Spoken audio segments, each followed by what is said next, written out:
జై శ్రీరామ్. అద్దంకి దయాకర్ అన్న అన్న అని మర్యాదగా ఎందుకు పిలుస్తున్నా అంటే మేము కొంచెం పద్ధతి గల మనుషులం కాబట్టి.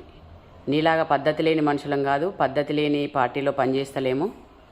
నువ్వు సీతమ్మని చిన్నమ్మ నారా, రామయ్యని చిన్న ఆయన నారా అని మాట్లాడుతున్నావు. మరి సోనియమ్మ నీకేమన్నా అక్క నారా అని నేను అనొచ్చు. కాదన్నా, నేను అట్లా అన్నాను.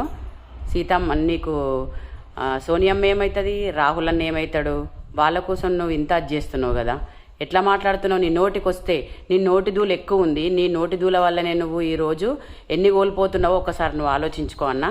దయచేసి నువ్వు దీని మీద ఖచ్చితంగా క్షమాపణ చెప్పాలి. హిందువుల మనోభావాల మీద దెబ్బతీసినవు, 2 మతాల మీద ఘర్షణ లేపినావు నువ్వు.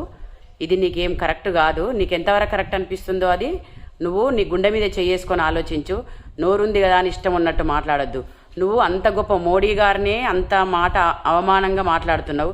నిన్ను కూడా మేము రారా పోరా ఒరే తురే అని అనొచ్చు.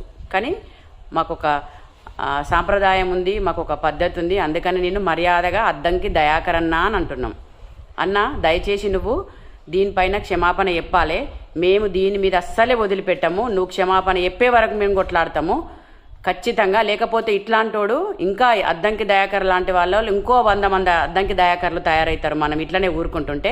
ఈరోజు మేము మా పిఎస్లో కంప్లైంట్ కూడా ఇవ్వబోతున్నాము ఖచ్చితంగా. జై శ్రీరామ్.